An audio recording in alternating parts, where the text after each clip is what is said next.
আমরা ভালো কিছু করতে চাই, সেটা বলতে পারেন মানুষের জন্য, সেটা বলতে পারেন যে রাষ্ট্রের জন্য। অত্যন্ত ভালো লাগছে যে মানুষ মানুষের জন্য, এটা আমরা বলে থাকি। পৃথিবীতে আমাদের কিছু ভালো অবদান রেখে যাওয়া উচিত। আমাদের তরফ থেকে, আমাদের এখান থেকে যে কোনো প্রয়োজনে যা চাবে আপনারা পাবেন। আসসালামু আলাইকুম ওয়া রাহমাতুল্লাহি ওয়া বারাকাতুহু। আলহামদুলিল্লাহ, আজকের এই পরিবর্তন ফাউন্ডেশন থেকে আমি আপনাদেরকে যে মেসেজটি আমি আন্তরিকভাবে দিতে চাই তা হচ্ছে, আসুন আমরা অবদান রেখে যাই। পৃথিবীতে আমাদের কিছু ভালো অবদান রেখে যাওয়া উচিত। সূরা ইয়াসিনের 12 নম্বর আয়াতে আল্লাহ সুবহানাহু ওয়া তাআলা বলেছেন, ওয়া নাকতুবু মা কদ্দামু ওয়া আসারাহুম। আমি লিখে রাখি যা আগে আমরা পাঠিয়েছি, অর্থাৎ জীবিত থাকতে আমরা যা আমল করছি এবং যা আমরা রেখে যাচ্ছি। আমরা আমাদের যে কর্মগুলো রেখে যাচ্ছি, এই কাজগুলো আমাদের কাছে কি পৌঁছাবে, আমরা আল্লাহর সামনে দাঁড়িয়ে কি বলবো, এটা আমাদের সকলেরই ভেবে দেখা উচিত। আমি কোরআন কারীমের এই আয়াতে কারিমার তর্জমাটা একটু বলতে চাই। আল্লাহ তাআলা বলেছেন, তোমরা শ্রেষ্ঠ জাতি, কুনতুম খায়রা উম্মাহ উখরিজাত লিন-নাস, তোমাদেরকে পাঠানো হয়েছে, বের করা হয়েছে পৃথিবীতে মানবতার কল্যাণের জন্য।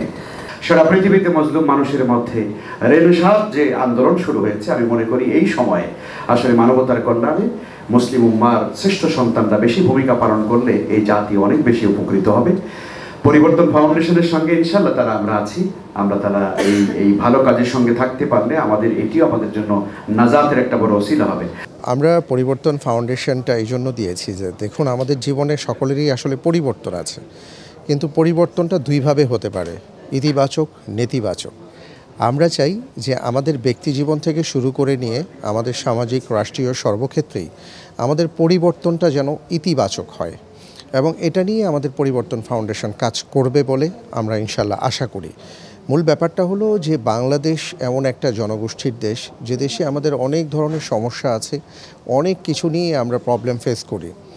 তো একজন দুজন বা 100-200 মানুষ এই ক্ষেত্রে কাজ করলে হবে না, হাজার হাজার মানুষ, লাখ লাখ মানুষ যদি সবাই মিলে আমরা আমাদের এই দেশটাকে ভালোবেসে কিছু ভালো কাজ করতে পারি সবার জন্য, দেশের জন্য, তাহলে একটা পরিবর্তন সম্ভব। তো আপনি ভাবতে পারেন যে হাজারো মানুষের ভিড়ে আমাদের পরিবর্তন মাত্র একটা নাম, যে আমরাও এই ক্ষেত্রে কিছু করতে চাই, আমরা ভালো কিছু করতে চাই, সেটা বলতে পারেন মানুষের জন্য, সেটা বলতে পারেন যে রাষ্ট্রের জন্য। অর্থাৎ কল্যাণকর যত কাজ আছে সেই সকল কাজ থেকেই আমরা কিছু কাজ করার চেষ্টা করব, যে এই কল্যাণটা আমাদের ব্যক্তি জীবন থেকে রাষ্ট্র জীবনের সর্বক্ষেত্রে যেন আমরা পেতে পারি, সেই চেষ্টাটা করা।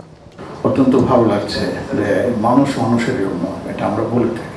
দায়িত্ব সচেতনতার পরিচয় দিয়েছেন, এর জন্য ইনশাআল্লাহ নিশ্চিতভাবে বলতে পারি যে আপনারা এর মাধ্যমে আসমানি সহযোগিতাও পেয়ে যাবেন আল্লাহর পক্ষ থেকে বিইজনিল্লাহ, যেভাবে আমরা শুনেছি। আলহামদুলিল্লাহ।